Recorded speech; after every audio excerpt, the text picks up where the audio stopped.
अच्छा जी, अस्सलाम वालेकुम।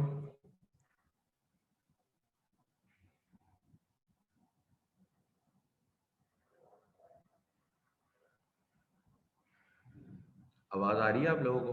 क्लियर है?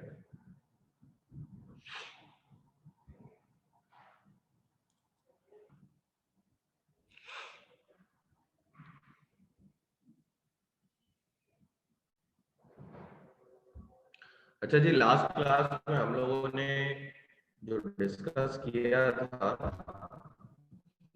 वो रूल नंबर 36 तक हमारा डिस्कस हो गया था, जो कि प्रोक्योरमेंट का तरीकेकार था, सेकंड स्टेज और सिंगल स्टेज जो भी था, टू स्टेज और टू एनवलप, और यहाँ तक हमने डिस्कस कर लिया था। आज हम चलेंगे अपना रूल नंबर 37 से, और उम्मीद है कि आज हमारा पेपर रूल्स जो है 2004 वो खत्म हो जाएगा। ठीक है, तो हमारा लास्ट पार्ट बचेगा कोर्स का, लीगल स्ट्रक्चर ऑफ पाकिस्तान।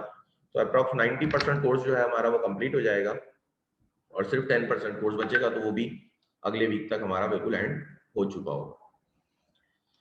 ठीक है जी। Conditions for use of single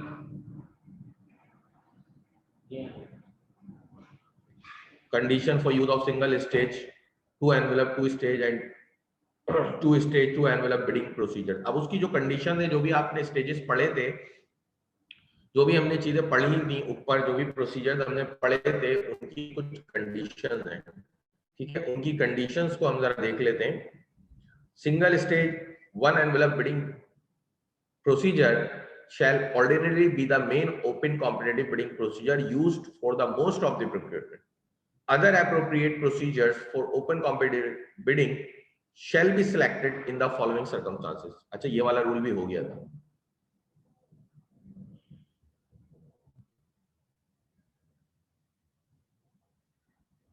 ये रूल हो गया था, 37A रह गया था। आप लोगों को आवाज क्लियर आ रही है मेरी? क्योंकि जो स्टूडेंट्स बैठे हुए हैं वो ये तक नहीं बता रहे कि सर ये रूल हो चुका है, आप दोबारा पढ़ा रहे हैं।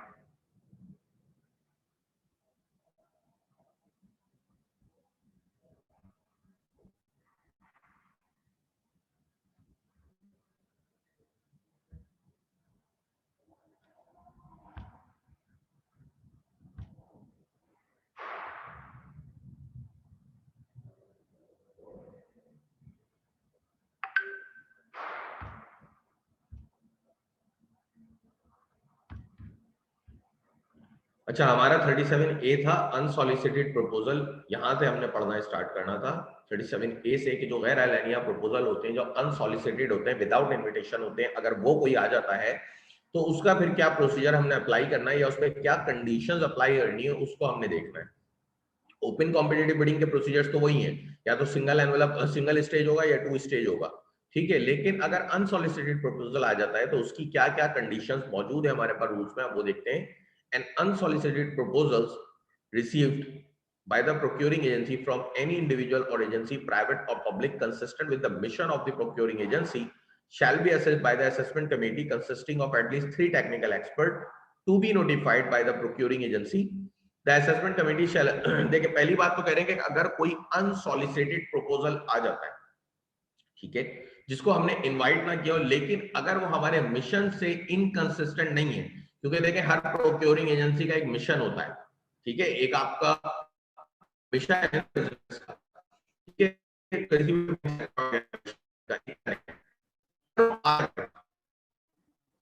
जो कि उससे कंसिस्टेंसी रखता है, उसका कॉन्ट्राडिक्ट नहीं है, उससे कॉन्फ्लिक्ट नहीं करता, तो प्रोक्योरिंग एजेंसी के जो टेक्निकल एक्सपर्ट हैं वो उसको असेस जरूर करेंगे। और कम से कम जो कमेटी बनेगी असेसमेंट कमेटी, उसमें कम से कम 3 टेक्निकल एक्सपर्ट होने चाहिए, जो कि प्रोक्योरिंग एजेंसी खुद नॉमिनेट करेगी, खुद नोटिफाई करेगी कि 3 टेक्निकल एक्सपर्ट होंगे। The assessment committee shell ascertain the validity of the procuring assessment में बेसिकली क्या करेंगे कि ये हमारे लिए फ्रूटफुल है या नहीं है, वो उसकी विएबिलिटी चेक करेंगे कि क्या ये हमारे लिए फायदेमंद है या नहीं है। अगर वो उनके लिए विएबल है, फ्रूटफुल है, तो फिर जो तरीकेकार अपनाएंगे वो नीचे लिखा हुआ है। ठीक है, जिसमें 3 टेक्निकल एक्सपर्ट कम से कम होंगे, ज्यादा से ज्यादा आप कितने भी ले जाए, तो इसको हाईलाइट कर लिएगा कि असेसमेंट कमेटी में एटलीस्ट 3 टेक्निकल एक्सपर्ट होंगे। ठीक है, अब वो क्या करेंगे, अगर उनको लगेगा कि हाँ जी जो हमारे लिए वायबल ऑप्शन है, जो मतलब जो भी हमारे लिए एक अनसॉलिसिटेड प्रपोजल आया ये एक वायबल ऑप्शन है, एक अच्छा ऑप्शन है, तो अब उनके असेसमेंट ने जब उनको ये बात कह दी तो अब उनको क्या करना है, अब वो एडवर्टाइज करेंगे वही प्रपोजल ओपन कंपटीशन के लिए। ठीक है, मतलब ओपन कॉम्पिटेटिव बिडिंग के लिए वही प्रपोजल वो एडवर्टाइज करेंगे, लेकिन वो उसके इनिशिएटर का नाम नहीं लिखेंगे। जो भी उसका इनिशिएटर है उसका नाम नहीं लिखेंगे, लेकिन इनविटेशन देंगे, एडवर्टाइजमेंट देंगे एक ओपन कॉम्पिटेटिव बिडिंग के लिए। B, conduct pre qualification process, बिल्कुल वैसे ही जैसे प्री क्वालिफिकेशन प्रोसेस आपने पढ़ा था वैसे ही वो एक प्रोसेस कंडक्ट करेंगे जो भी प्री क्वालिफिकेशन होगा। ये तो दोनों पॉइंट सेम ही है जैसे कि ऊपर थे। तीसरे में आते हैं exam initiator of pre qualification.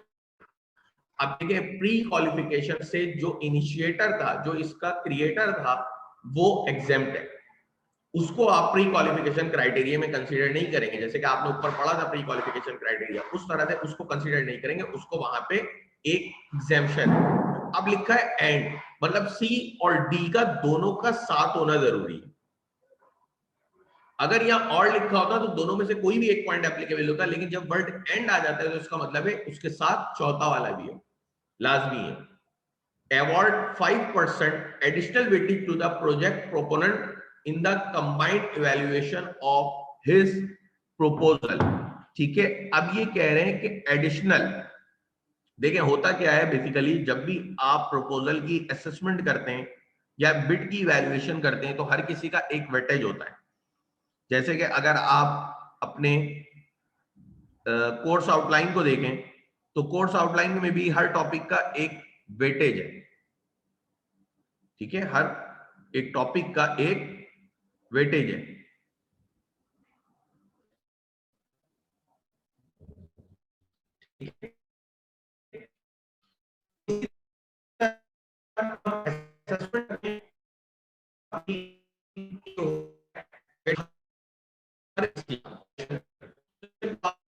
हर रखती है। ठीक है, तो ये कि अवॉर्ड करेंगे नेशनल परसेंटेज प्रोजेक्ट प्रोपोनेंट। ठीक है, जो भी प्रोजेक्ट का इनिशिएटर है उसको हम एडिशनल 5% अवॉर्ड करेंगे। ठीक है, मतलब जो भी इवैल्यूएशन वगैरह सारी चीजें करेंगे तो जब अवॉर्ड करना होगा कॉन्ट्रैक्ट तो जो उसका इनिशिएटर था उसको एडिशनल 5% वेटेज मिलेगा। एक तो उसका नॉर्मल इवैल्यूएशन से जो आ रहा होगा, उसके बाद इजाफी 5% उसको एक समझ लें एक प्रिविलेज है, क्योंकि वो इनिशिएटर था, वो स्टार्टर था, इस वजह से उसको एक एडिशनल प्रिविलेज है 5%। ठीक है,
ठीक है जी।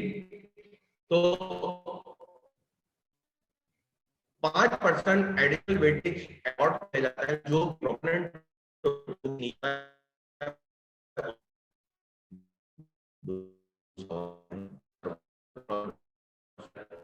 प्रॉब्लम शुरू हो गया। अच्छा, इनिशिएटर है बिल्डर या प्रोक्योरिंग एजेंसी, ये क्या सवाल पूछा तुम?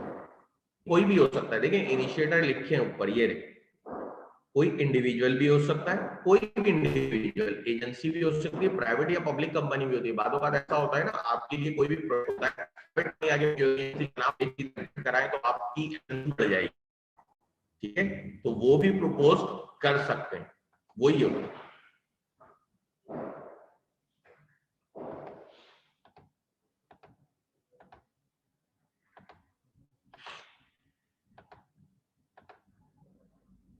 ठीक है जनाब, तो इनिशिएटर जो है वो कोई भी हो सकता है, इंडिविजुअल भी हो सकती है, कोई दूसरी एजेंसी भी हो सकती है, प्राइवेट कंपनी भी हो सकती है, पब्लिक कंपनी भी हो सकती है, कैसे भी किस्म का हो सकता है।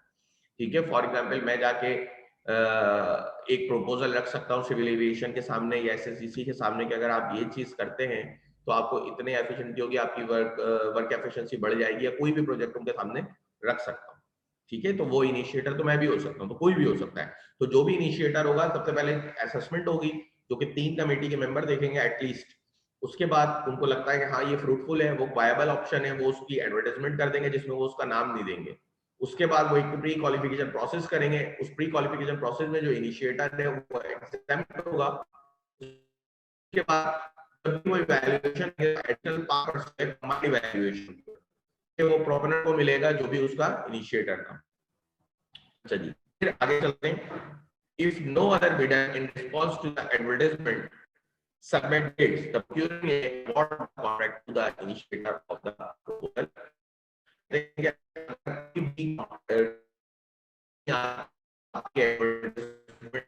अगेंस्ट आपने तो ऑटोमेटिकली प्रोक्योरिंग कॉन्ट्रैक्ट जो है वो इनिशिएटर को अवार्ड कर देगी, उन्हीं को अवार्ड कर दिया जाएगा। फिर थर्ड पॉइंट है, एक मिनट आप लोगों को वॉइस प्रॉब्लम हो रहा है।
अब देखें, अभी क्लियर हुई आपकी वॉइस?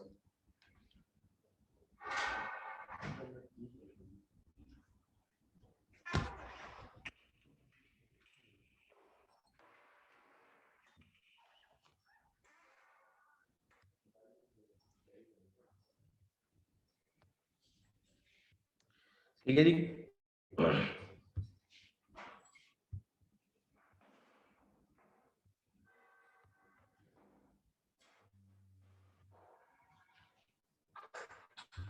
एक मिनट भाई, बता दिया काफी है। अच्छा जी, अब बात हो गई हमारी कि अगर कोई भी बिडर अपनी बिड सबमिट नहीं कराता तो जो भी इनिशिएटर होगा हम उसको ही ऑटोमेटिकली अवार्ड कर देंगे कॉन्ट्रैक्ट। ठीक है, third point, in case of bidding competition, if the bid of the initiator does not emerge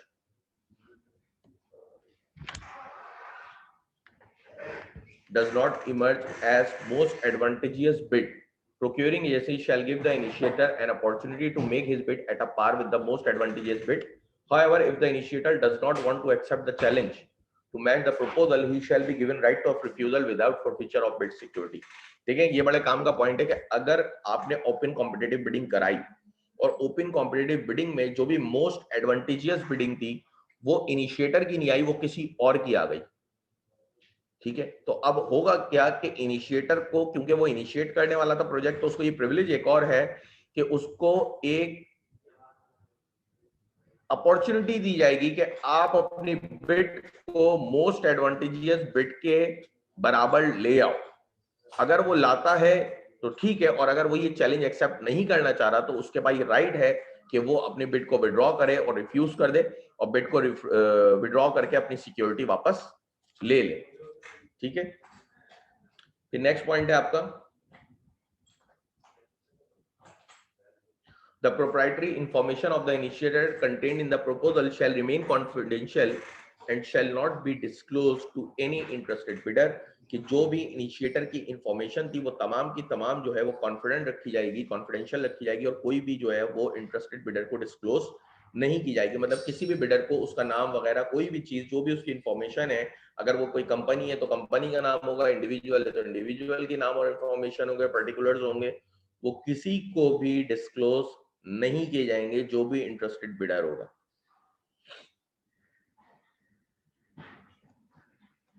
Subject to sub rule 4, the procuring agency shall not be responsible for any intellectual property rights acquiring to the proposal of initiator। देखिए जी, intellectual property मैंने आपको पहले भी बताया था, और आपको पता है कि आपके जो भी पैटर्न कॉपीराइट्स होते हैं वो तमाम के तमाम इंटेलेक्चुअल प्रॉपर्टी में आते हैं। अब देखें सब रूल 4 में था, property information of the initiator contained in the proposal shall remain confidential and shall not be disclosed to any interested bidder। अब मजीद है, subject to sub rule 4, the procuring agency shall not be responsible for any intellectual rights acquiring to the proposal of the initiator। ठीक है, कि जो भी procuring agency है अगर कोई इंटेलेक्चुअल राइट एक्वायर करने हैं तो उसके लिए प्रोक्योरिंग एजेंसी रिस्पॉन्सिबल नहीं होगी। फॉर एग्जाम्पल, वो कोई ऐसा प्रपोजल है जिसके लिए एक इंटेलेक्चुअल राइट चाहिए, कोई कॉपीराइट चाहिए या पेटेंट चाहिए, तो वो सोल जिम्मेदारी उस इनिशिएटर की अपनी होगी। प्रोक्योरिंग एजेंसी उस राइट के लिए कोई भी रिस्पॉन्सिबिलिटी नहीं लेगी, ये उसका मसला नहीं है। फिर unless otherwise expressly stated in writing by the initiator, the procuring agency may, if it considers necessary, disclose any information of the unsolicited proposal or the bidders as a part of procurement process। ठीक है, जब तक कि ये बात agree ना हो initiator और प्रोक्योरिंग एजेंसी के बीच में कि अगर कोई किसी भी किस्म की इंफॉर्मेशन जो है वो डिस्क्लोज करनी पड़ रही है प्रोक्योरमेंट प्रोसेस के लिए, ठीक है, ये बात पहले इनिशिएटर और प्रोक्योरिंग एजेंसी के बीच में इन रिटर्न होगी। अगर ये इन रिटर्न नहीं होती तो प्रोक्योरिंग एजेंसी नहीं कर सकती।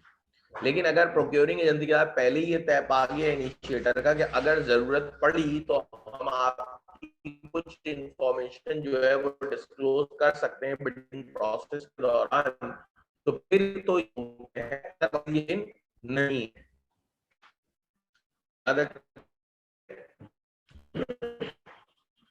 हम चल के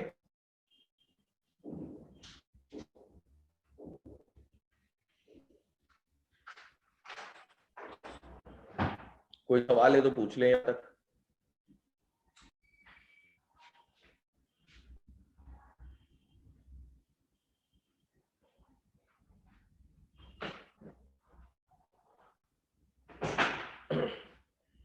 चले आगे।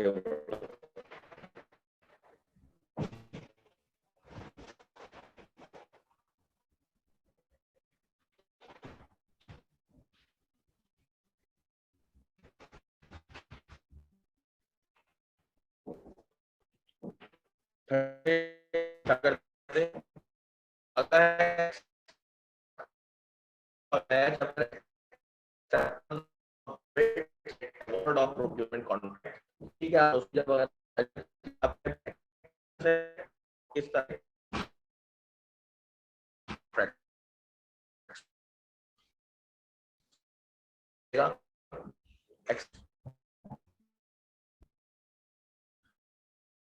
bidder with the most years bid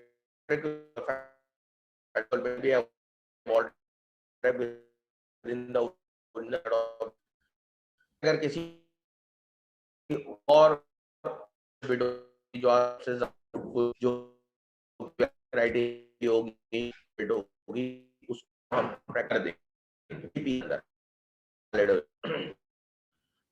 30A है कमेंट में 20 में की पेपर लगी नहीं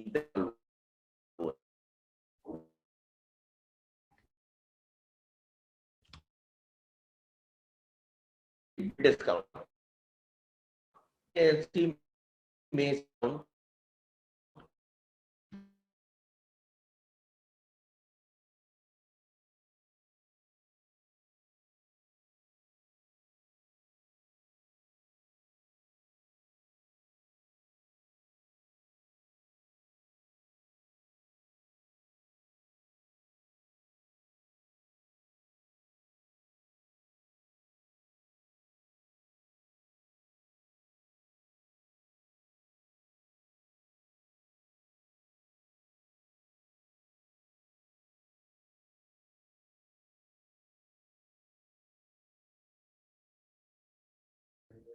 अच्छा जी, तो 30 में bid discount, the procuring agency may seek unconditional discount by incorporating the same in bid solicitation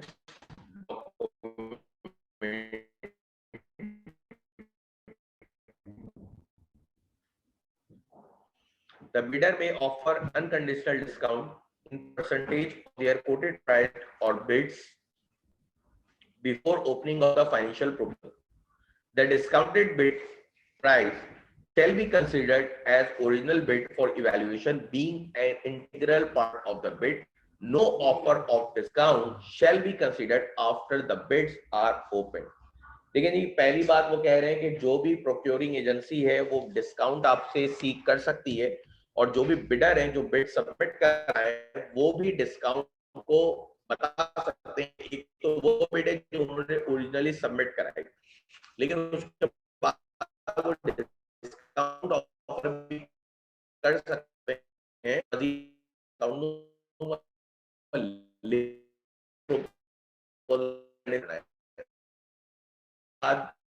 bid वो कोई भी अगर कोई ऑफर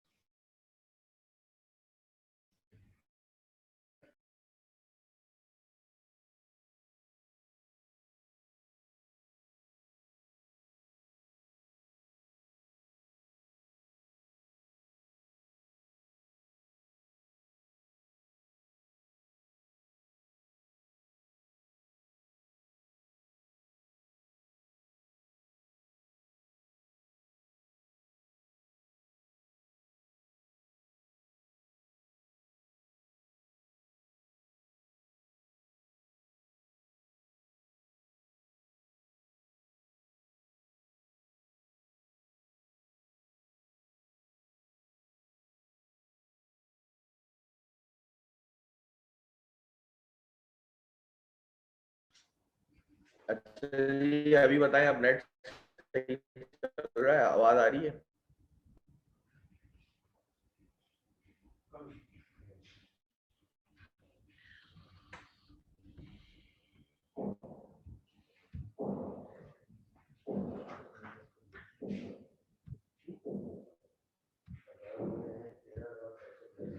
देखिए 38B है single responsive bid in goods works and services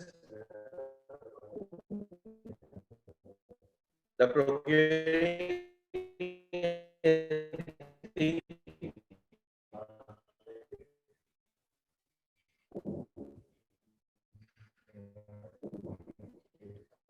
clear नहीं हुई voice। चलिए मेरा हेड को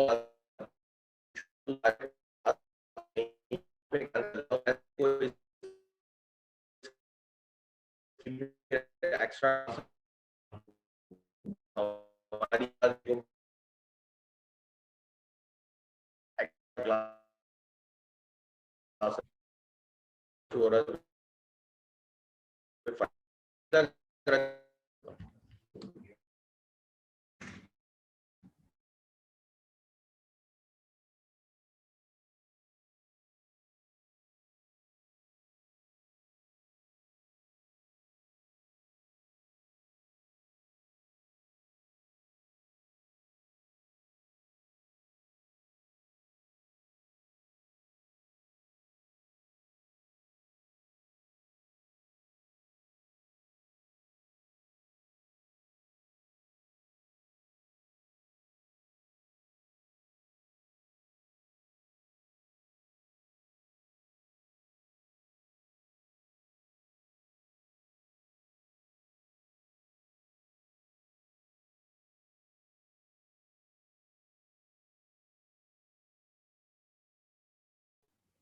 ये वॉइस प्रॉब्लम ज्यादा हो रहा है तो मैं इसलिए क्लास को यहाँ पे एंड कर रहा हूँ।